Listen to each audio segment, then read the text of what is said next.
योऽन्तः प्रविश्य मम वाचमिमां प्रसुप्ताम् सञ्जीवयत्यखिलशक्तिधरस्वधाम्ना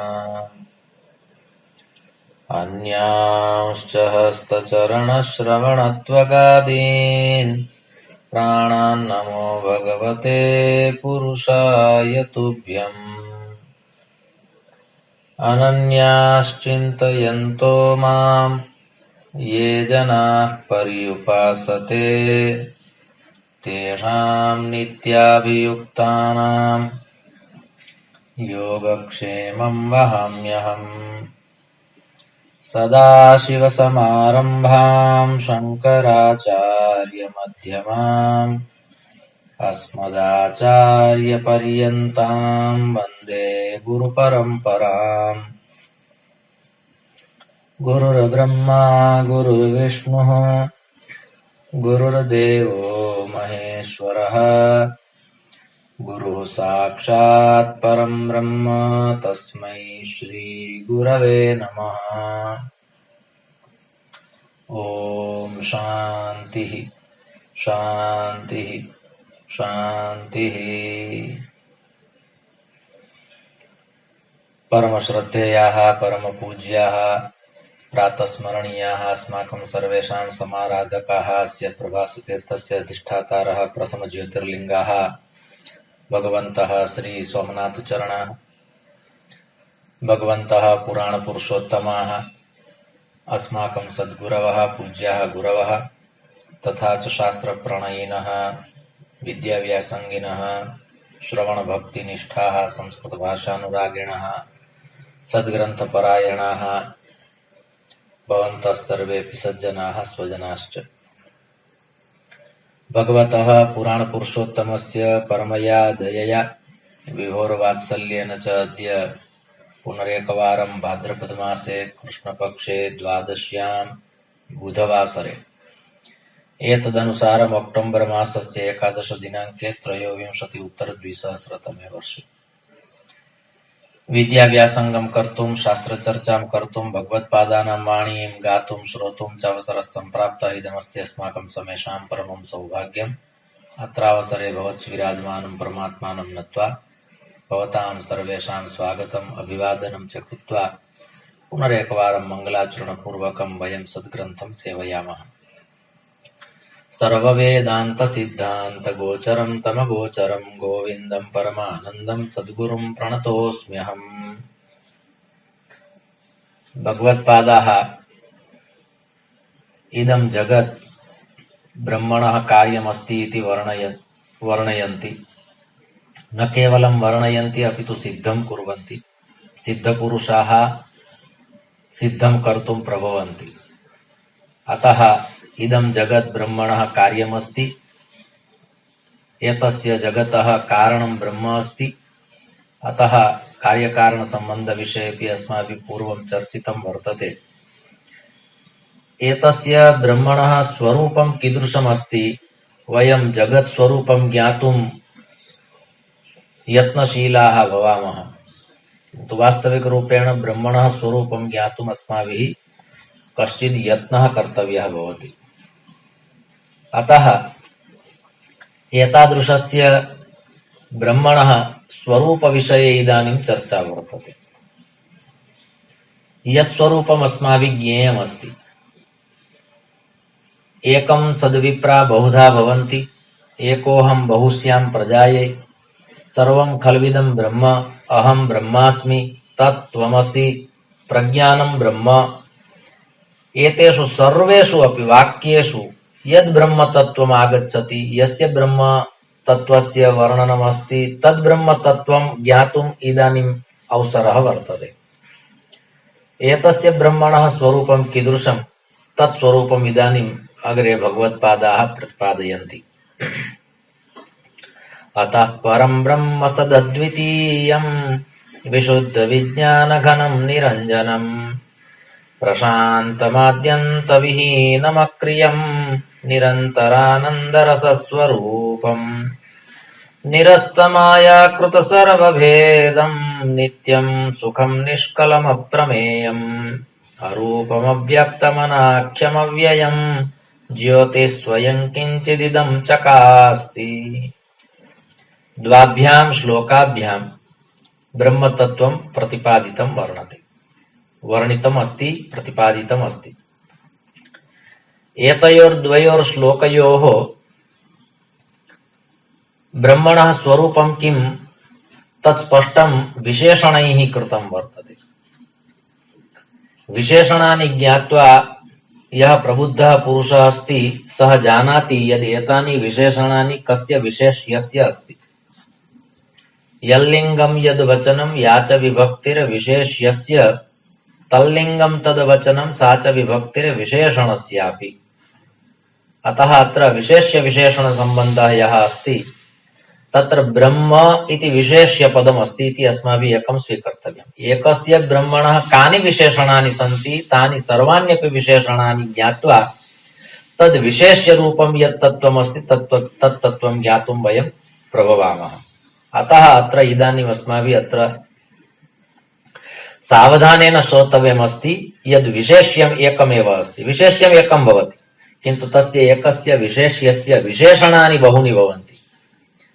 कदाचित् कदाचित् तादृशं भवति यत् एकेन विशेषणेनापि ज्ञातुं शक्यते यद् इदं विशेषणं कुत्र घटितं भवति, एतद् विशेषणं कस्य भवितुमर्हति।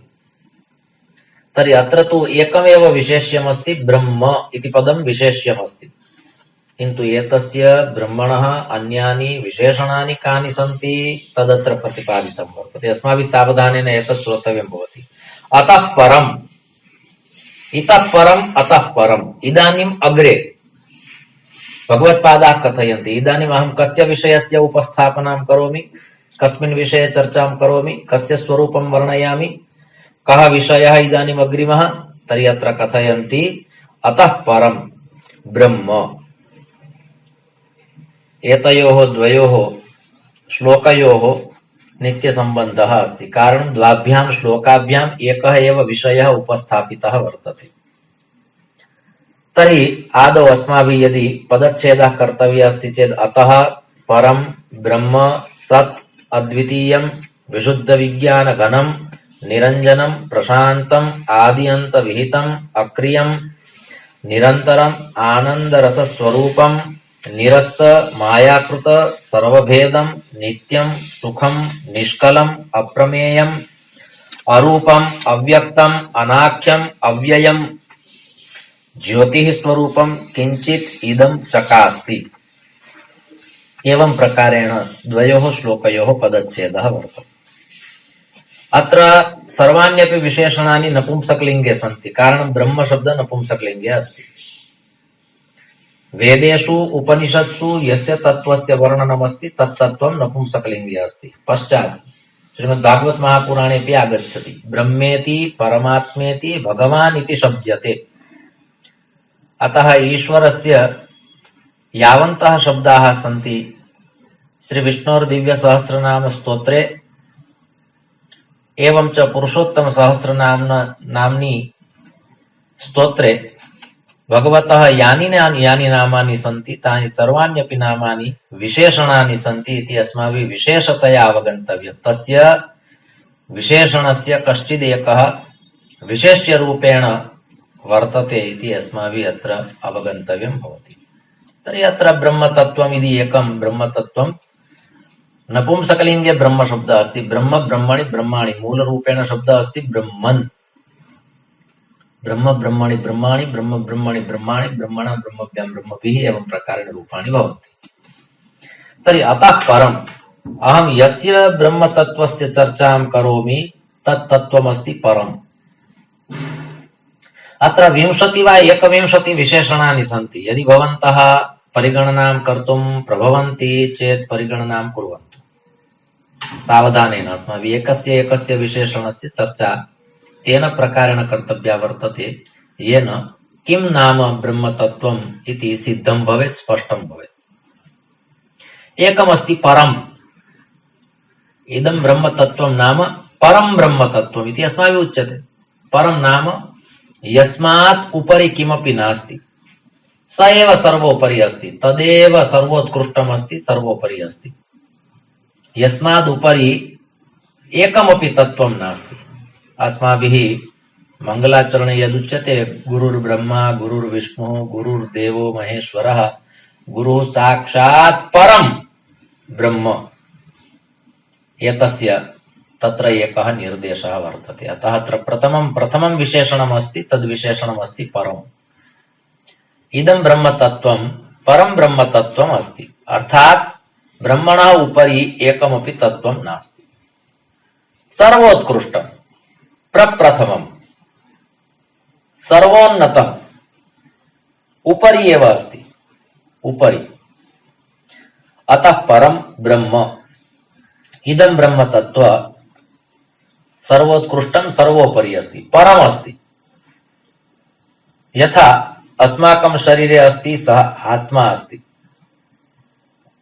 किन्तु अयम् आत्मा कस्य अंशः?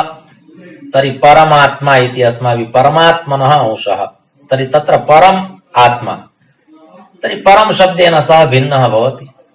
आत्मा शब्द अस्मासु प्रयुज्यते, परमात्मा इति एकस्मै एव शब्दप्रयोगः अस्ति। आत्मशब्दस्य प्रयोगेण विविधेषु शरीरेषु यः अस्ति सः आत्मा, किन्तु परमात्मा अर्थात् सर्वेषु शरीरेषु यः आत्मा वर्तते तस्य आत्मनः सञ्चालनं, तस्य आत्मनः यात्रा येन कारणेन भवति सः परमात्मा इति अस्माभिः अवगम्यते। तत्र परमात्मा इति शब्दः अस्माभिः प्रयुज्यते। तर्हि अतः इति अव्ययपदमस्ति, अतः इति अव्ययपदमस्ति। पश्चात् परं ब्रह्म, ब्रह्म इति अस्माकं विशेष्यपदमस्ति। परम् इति तस्य प्रथमं विशेषणमस्ति। सर्वोत्कृष्टं, सर्वोन्नतं, सर्वोपरि अस्ति, सर्वान्तर्यामी अस्ति, सर्वेषु अस्ति इति परम्। पश्चात् द्वितीयं विशेषणमस्ति सत्। सत् नाम सत्यं। कारणम् इदम् एकं तत्त्वम् एव त्रिषु कालेषु वर्तते। त्रिषु कालेषु इदम् एकं तत्त्वम् अस्ति। त्रिकालबाधितम् इदं तत्त्वं वर्तते इति कृत्वा सत्। सच्चिदानन्दरूपा इत्यत्रापि सत् इत्यस्य कः अर्थः भवति? यत् त्रिकालबाधितम् अस्ति।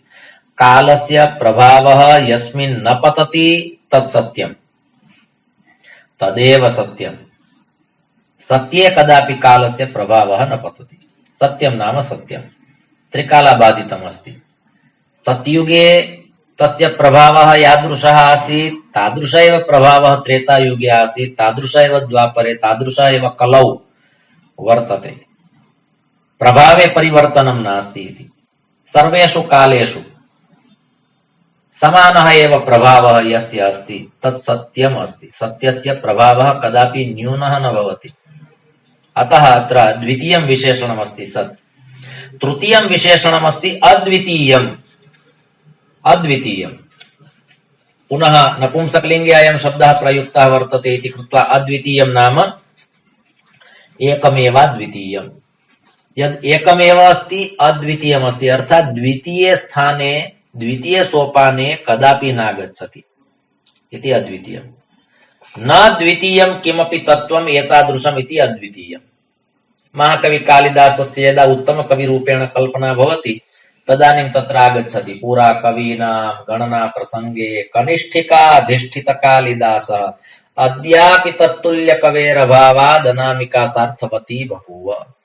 तर्हि अत्रापि उक्तं महाकवि कालिदासः कीदृशः कविः? तर्हि अद्वितीयः कविः। प्रथमसोपाने प्रथमपङ्क्तौ यस्य कवेः नाम आगतं, पश्चात् द्वितीयकविरूपेण कस्यचित् गणना कर्तव्या आसीत्, किन्तु कश्चित् अपरः कविः तत्र नागतः, नाम एव नास्ति, द्वितीयं नाम एव नास्ति इति कृत्वा अद्वितीयम्। तद्वत् ब्रह्मतत्त्वविषयेऽपि अत्र उक्तम्। एतत्तु लौकिकम् उदाहरणं वर्तते। महर्षि वाल्मीकि अपि आदिकविः अस्ति, भगवान् वेदव्यास यस्य उच्छिष्टमिदं जगदस्ति। अतः किन्तु महाकवेः कालिदासस्य प्रशस्तौ प्रशंसायाम् अयं श्लोकः विद्वद्भिः उच्चार्यते इति कृत्वा अस्माभिः कनिष्ठिकाधिष्ठितकालिदास इति अनेन स्पष्टं भवति। किन्तु द्वितीये स्थाने एव कदापि नागच्छति। कठोपनिषदि अपि यदा नचिकेताः गच्छति यमद्वारं, तत्र गत्वा पृच्छति किम् अपेक्षते। तस्मिन् समये नचिकेता स्वमुखात् स्वविद्यायात्रां वर्णयति। तस्मिन् समये एकः मन्त्रः तत्र वर्तते। तत्रापि अयं नचिकेतः वदति, अहं सदा सर्वदा प्रथमे स्थाने एव भवामि। बहुनामेमि प्रथमः, बहुनामेमि मध्यमः, किंस्विद् यमस्य कर्तव्यं यन्मयाद्य करिष्यति। तर्हि द्वितीयं स्थानमेव नास्ति यस्य प्रथमे स्थाने एव राजते शोभते, तदेव स्थानं योग्यम् उचितं सर्वकालीनं यस्मै अस्ति तद् ब्रह्म तत्त्वम् अस्ति। अतः अद्वितीयम्, यस्य तुलना अन्येन केनापि सह कर्तुं न शक्यते, यस्मै उपमा कदापि कस्यापि दातुं न शक्यते, तादृशम् इदं तत्त्वम् अत्र प्रतिपादितमस्ति अद्वितीय इति शब्देन। तर्हि अद्वितीयम् इति अत्र विशेषणमेकं वर्तते ब्रह्मणः। अद्वितीयम्, अन्यत् तत्त्वमेव नास्ति। अद्वितीयं नाम द्वितीयं तत्त्वमेव नास्ति। गणनायाः प्रारम्भः क्रियते चेदुच्यते एकम्, एकं नाम ब्रह्म, पश्चात् द्वितीयं ब्रह्म तत्त्वं विहाय अन्यत् किमपि नास्ति। यत् किमपि अस्ति तत् ब्रह्म तत्त्वम् अस्ति चेत् द्वितीय सोपाने किमपि नागच्छति। कस्य गणना कर्तव्या द्वितीय सोपाने? द्वितीयं किम्? एकमेव अस्ति। एकं सद्विप्रा बहुधा वदन्ति इति अत्र उक्तं वर्तते। इदम् एकं ब्रह्म तत्त्वं तादृशं तत्त्वम् अस्ति यत् तत्त्वं सदा सर्वदा अत्र प्रोक्तं प्रतिपादितं वर्णितं च अस्ति। इदम् अद्वितीयं तत्त्वम् अस्ति। एतस्य अद्वितीय तत्त्वस्य अत्र भगवत्पादैः चर्चा कृता। इदमपि एकं विशेषणं वर्तते ब्रह्मतत्त्वस्य। अद्वितीयं न विस्मर्तव्यम् अस्माभिः। कानि विशेषणानि सन्ति ब्रह्मतत्त्वस्य? यदि एतैः 20 वा 21 यावन्ति विशेषणानि भवन्ति, भवन्तः कदाचित् परिगणनां कुर्वन्ति चेत् ज्ञानं भवितुमर्हति। किन्तु एतैः विशेषणैः अपि ब्रह्मतत्त्वस्य यद् वैशिष्ट्यम् अस्ति तद् यदि वयं न ज्ञास्यामः चेत् ब्रह्मतत्त्वं किमिति कदापि वयं ज्ञातुं न प्रभवामः। कालक्रमेण कस्यचित् कृपाप्रसादेन इदं भवेत् चेत् भवेत्, किन्तु अत्र द्वाभ्यां श्लोकाभ्यां यत् प्रतिपादितमस्ति तत्तु अस्ति एव। तर्हि अत्र प्रथमं विशेषणं वर्तते परम्। कीदृशमिदं ब्रह्मतत्त्वं? परं विशेषणम् अस्ति तस्य प्रथमम्। द्वितीयं विशेषणमस्ति सत् इति ब्रह्मतत्त्वं नाम सत्तत्त्वम्। तृतीयं विशेषणमस्ति अद्वितीयम् इति तृतीयं विशेषणम्। अद्वितीयं द्वितीयं नास्ति, यस्य द्वितीयः भागः अपि नास्ति। एतत् तत्त्वं तु कदापि द्वितीय सोपाने नागच्छति, किन्तु अत्र उक्तम् एतस्य ब्रह्मतत्त्वस्य द्वितीयः भागः एव नास्ति। द्वितीयः भागः नास्ति अर्थात् अद्वितीय। परमात्मा इति विशेषणेन यदि वयं ज्ञास्यामः चेत् तत्र भवितुमर्हति द्वितीयः वा अद्वितीयः, किन्तु ब्रह्म इति पदमस्ति इति कृत्वा अद्वितीयम्। अतः अत्र उक्तम् इदम् अद्वितीयम् इति तृतीयं विशेषणम्।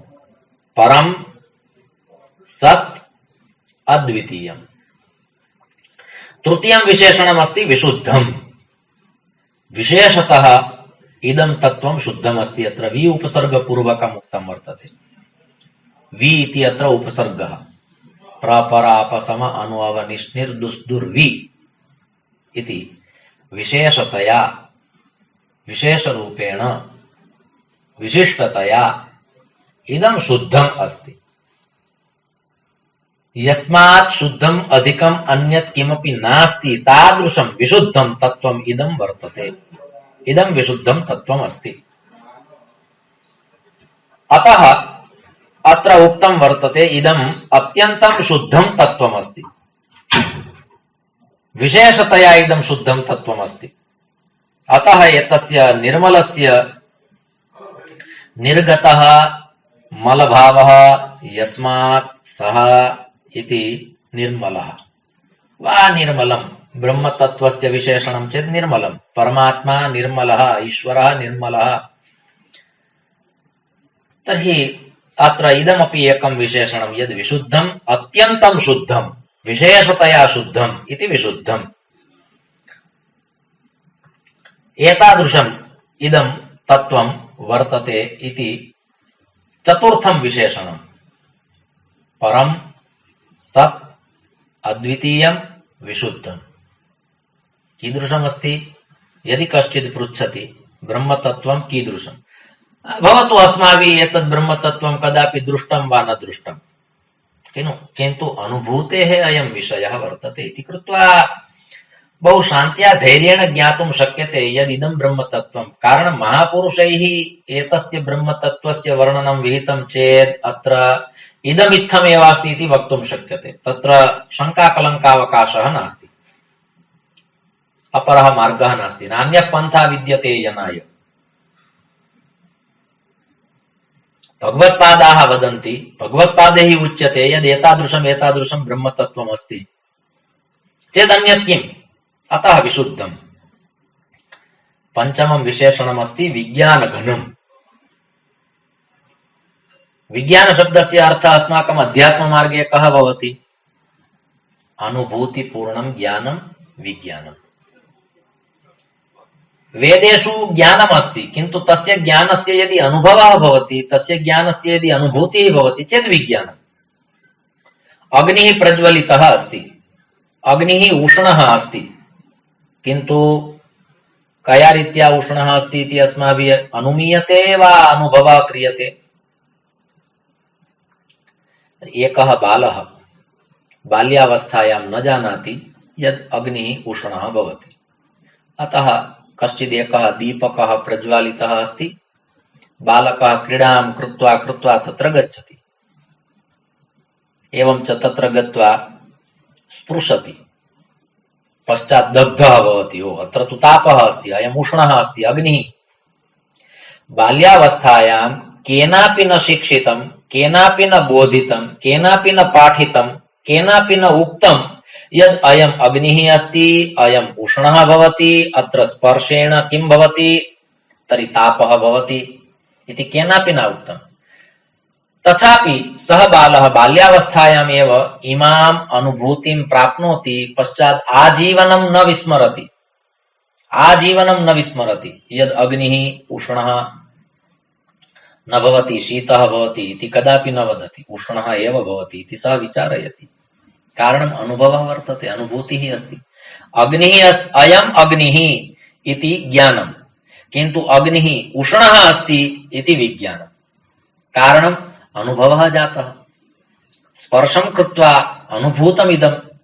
अतः विज्ञानशब्दस्य अर्थः इदं ब्रह्मतत्त्वमपि तादृशमस्ति यस्य तत्त्वस्य अनुभूतिं कर्तुं शक्यते। केचन विरलाः पुरुषाः कुर्वन्ति, यस्य उपरि भगवतः विभोः सद्गुरोः कृपा भवति, प्रसादः भवति, अनुकम्पा भवति चेदिदं भवितुमर्हति, नान्यथा अवसरः नास्ति। यमेवैष वृणुते स तेन लभ्यः। यत्र स्वयं ब्रह्मतत्त्वम् इच्छति यद् अयं जीवः मां जानीयात् चेदेव ज्ञातुं प्रभवामः, अपरः मार्गः नास्ति। यदि सः इच्छति चेदेव ज्ञातुं शक्नुमः, नान्यथा न। अतः विज्ञानघनम्। अत्र तादृशं ज्ञानं कदाचित् परिवर्तनशीलं भवति, किन्तु विज्ञानं परिवर्तनशीलं न भवति। ज्ञाने विविधाः प्रकल्पाः भवन्ति, विविधाः उपक्रमाः भवन्ति।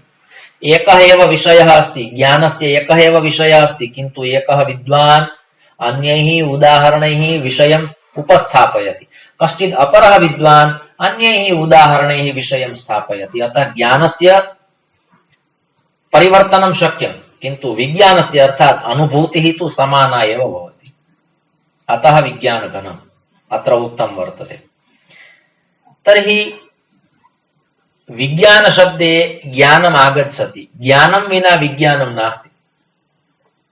श्रीमद् भगवद्गीतायाः 7मोऽध्यायः ज्ञान विज्ञान योगः। आदौ ज्ञानम् आवश्यकं, पश्चात् तस्य ज्ञानस्य अनुभूति, प्राप्तस्य ज्ञानस्य अनुभवः। प्रातः काले अस्माभिः कदाचित् भगवतः कृपा प्रसादेन विभोः अनुकंपया अस्माभिः इदं सत्रं प्रचाल्यते वा, इदं श्रूयते, तर्हि अत्र कदाचित् विवेकचूडामणौ भगवत्पादैः किं ज्ञानं प्रदत्तम् इति अत्र उक्तम्। प्रातः सत्रे इदं भवति, पश्चात् आदीनं किं कर्तव्यं भवति, प्राप्तस्य ज्ञानस्य अनुभूतिः, अनुभवः चेत् विज्ञानम्। अतः प्रातः ज्ञानं, पश्चात् आदीनं विज्ञानम्। इयं यात्रा चलति चेत् ब्रह्मणः अनुभवः भवति, अनुभूतिः भवति, अभ्यासः भवति। अभ्यासः नाम पठितस्य पुनः पुनः पठनम् अभ्यासः। यस्य विषयस्य दार्ढ्यं कर्तव्यमस्ति, दृढीकरणं कर्तव्यमस्ति, तस्य अभ्यासः आवश्यकः वर्तते इति कृत्वा वयं प्रतिदिनं साधनां कुर्मः, सन्ध्यां कुर्मः, उपासनां कुर्मः। कारणम् अभ्यासः प्रतिदिनस्य। अतः अत्र उक्तं परं ज्ञानं यदस्ति, अनुभूतिपूर्णं ज्ञानं यदस्ति, अनुभवपूर्णं ज्ञानं यदस्ति, तद् ज्ञानं विज्ञानम् अस्ति। इदमपि एकं विशेषणम् अस्ति ब्रह्मणः। ब्रह्म ब्रह्मतत्त्वं विज्ञानघनम् अस्ति इति पञ्चमं विशेषणम् अस्माभिः ज्ञातम्। पञ्चमं विशेषणम्। यावन्ति विशेषणानि भवन्ति तावन्ति विशेषणानि कुर्मः। सर्वाण्यपि विशेषणानि अस्माभिः झटिति न सम्पादनीयानि, किन्तु एकैकस्य विशेषणस्य, भवतु अत्र तु तथापि अस्माभिः संक्षेपेण समासभाषया चर्चा क्रियते, तथापि समासभाषयापि ज्ञानं भवति चेत् व्यासभाषायाः आवश्यकता नास्ति, किन्तु आदौ तु अस्माभिः तानि सर्वाण्यपि विशेषणानि लिखित्वा स्थापनीयानि भवन्ति, येन ज्ञानं भवेत् यत् इदं ब्रह्मतत्त्वम् एतादृशम् एतादृशम् अस्ति। इत्थं भगवत्पादैः एतस्य वर्णनं कृतमस्ति। अतः अत्र सर्वादौ प्रोक्तं वर्तते इदं ब्रह्मतत्त्वं परम्, इदं ब्रह्मतत्त्वं सत्, इदं ब्रह्मतत्त्वम् अद्वितीयम्, इदं ब्रह्मतत्त्वं विशुद्धम्, इदं ब्रह्मतत्त्वं विज्ञानघनम् इति पञ्चविशेषणानि। इतोपि अग्रिमं विशेषणं श्लोकानुगुणम् अस्माभिः परिगणना क्रियते। श्लोकानुसारम् अग्रिमं विशेषणमस्ति निरञ्जनम्। प्रसिद्धः अयं शब्दः। महाशिवरात्र्याम् अस्माभिः गम्यते जीर्णदुर्गम् चेत् ज्ञातुं शक्यते तत्र सर्वेपि निरञ्जनाः भवन्ति। तर्हि अत्र प्रश्नः भवति, निरञ्जनशब्दस्य कः अर्थः? शब्दस्तु अस्माभिः बहुधा श्रुतः, कदाचित् पूर्वमपि अयं शब्दः आगतः। निरञ्जनशब्दः विवेकचूडामणौ प्रथमवारमेव आगतः, एतादृशं नास्ति, पूर्वमपि आगतः अस्ति।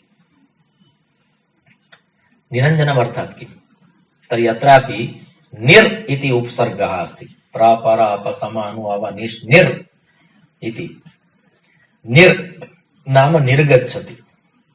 अंजनम नाम कलंकः, वासना, पूर्वजन्मनः संस्काराः निर्गताः चेत् निरञ्जनम्। ब्रह्मतत्त्वं तादृशमस्ति यत्र कलंकः नास्ति, यत्र वासना नास्ति, यत्र कश्चित् दोषः नास्ति। यथा चन्द्रमसः एकं नाम किमस्ति? दोषाकरः। चन्द्रक्षयी प्रकृतिवक्रतनुः कलंकी दोषाकर स्फुरति मित्र विपत्ति काले मूर्ध्ना तथापि ध्रियते सततं हरेण नैवाश्रितेषु महतां गुणदोष चिन्ता। तर्हि तत्र दोषाकरः। चन्द्रमसि कश्चित् एकः दोषः अस्ति, कलंकः अस्ति इति कृत्वा दोषाकरः। सूर्ये तथा नास्ति किन्तु तापः अस्ति इति एकः तस्य दोषः। ब्रह्मतत्त्वम् एकमेव तादृशम् अस्ति यत् तत्त्वं निर्दोषम् अस्ति, निरञ्जनम् अस्ति। कथनस्य इदं बीजम् अस्ति। अतः निरञ्जनम् वासनारहितं, दूषणरहितं, भूषणयुक्तम् इदं ब्रह्मतत्त्वम् अस्ति। ब्रह्मतत्त्वे दूषणं नास्ति, दोषः नास्ति, कलंकः नास्ति, वासना नास्ति, पूर्वजन्म नास्ति, पूर्वजन्म नास्ति इति कृत्वा पूर्वजन्मनः संस्काराः न सन्ति इति कृत्वा इदं तत्त्वं निरञ्जनम् अस्ति। निरञ्जनम्, निर्गतम् अञ्जनम्। निरञ्जन शब्दस्य अर्थः कः भवति? निर्गतम् अञ्जनम्। अञ्जनम् नाम कलङ्कः, दोषः, दूषणम्। एतत् सर्वमपि यस्मात् निर्गतमस्ति तादृशं तत्त्वमस्ति निरञ्जनतत्त्वम्। तर्हि एतस्य ब्रह्मतत्त्वस्य यानि विशेषणानि अस्माभिः अवलोकितानि तेषु विशेषणेषु इदमपि एकं विशेषणम्। अस्माभिः एकैकस्य विशेषणस्य विचारः कर्तव्यः। यथा अष्टाङ्गयोगे षष्ठं सोपानमस्ति धारणा, षष्ठं सोपानम् अस्ति, षष्ठम् अङ्गमस्ति धारणा। धारणा इत्यस्य कः अर्थः भवति? अस्माकं सन्मुखे काचित् भगवतः मूर्तिः अस्ति, कश्चित् महापुरुषः अस्ति, तर्हि तस्य एकैकस्य अङ्गस्य निरीक्षणं क्रियते चेत् सा धारणा अस्ति। सम्पूर्णमपि आद्योपान्तं नखशिरं यावत् नखशिरं यावत् वा नखशिरः यावद् अस्माभिः परमात्मनः यत् स्वरूपम् अवलोक्यते सा धारणा वर्तते। एकैकस्य अङ्गस्य पूर्णतया सूक्ष्मेक्षिकया अवलोकनम्। आदौ प्रारम्भः कुतः कर्तव्यः भवति? शास्त्रेषु इयमपि एका मर्यादा प्रदत्ता वर्तते। महापुरुषाणां भगवतः सद्गुरूणां यदा अस्माभिः दर्शनं क्रियते चेत् दर्शनस्य प्रारम्भः भवति चरणाभ्याम्, पश्चात् शनैः ऊर्ध्वं गन्तव्यं भवति। सञ्चिन्तयेत् भगवतः चरणारविन्दम्। तर्हि चरणारविन्दात् प्रारम्भः भवति, धारणा भवति। परमात्मनः चरणौ कीदृशौ स्तः, पश्चात् शनैः शनैः अस्माभिः ऊर्ध्वं गम्यते। यथा 14 भुवनानि सन्ति, सर्वेषामपि भुवनानामपि गणना अधः लोकात् एव भवति, पश्चात् ऊर्ध्वलोकं गन्तव्यं। मनुष्यस्य सनातनधर्मस्य इयम् एका विशिष्टता वर्तते यदत्र क्रमेण अस्माभिः ऊर्ध्वं गन्तव्यम् अस्ति। ऊर्ध्वं गच्छन्ति सत्त्वस्थाः इति उक्तं वर्तते भगवद्गीतायां। तर्हि धारणा भवति चरणात्, पश्चात् मस्तिष्कं यावद् अस्माभिः गन्तव्यम्। तर्हि सम्पूर्णं शरीरं, सम्पूर्णं स्वरूपम् एकवारं विलोकनीयं भवति। तत् स्वरूपं विलोक्य पश्चात् कुत्रचित् एकस्मिन् अङ्गे, कुत्रचित् एकस्मिन् स्थाने स्थिरता प्राप्यते चेत् तत् ध्यानमस्ति। धारणाध्यानयोः कः भेदः इति कश्चित् पृच्छति वा अस्माभिः स्वस्मै समाधानं देयमस्ति चेत् किं समाधानं दातुं शक्यते? धारणार्थात् किम्? तर्हि सद्गुरोः मूर्तिः अस्माकं पुरस्तादस्ति, भगवतः मूर्तिः अस्माकं पुरस्तादस्ति चेत् तस्याः मूर्तेः एकैकस्य रूपस्य, एकैकस्य अङ्गस्य, एकैकस्य स्थानस्य अस्माभिः बहु सूक्ष्मेक्षिकया अवलोकनं कर्तव्यम्। पश्चात् कुत्रचित् एकस्मिन् स्थाने, कुत्रचित् एकस्मिन् अङ्गे, कुत्रचित् एकस्मिन् रूपे अस्माभिः स्थिरता प्राप्तव्या अस्ति। यद् मया अद्य परमात्मनः भालप्रदेशस्यैव निरीक्षणं कृत्वा तत्रैव शान्तिः लब्धा इति कृत्वा अहं भालप्रदेशमेव पश्यामि। करकमलं, नेत्रकमलं, कुत्रचित् एकस्मिन् स्थाने स्थिरता आगच्छति, तद् ध्यानमस्ति। कालक्रमेण तदपि विस्मर्यते, सम्पूर्णमपि अखण्डम् एकं स्वरूपं स्मर्यते चेत् तदानीम् आगच्छति अवस्था समाधेः। किन्तु अत्र निरञ्जनमिति यदुक्तमस्ति तत्र अस्माभिः इदम् एकं ध्यानं देयमस्ति।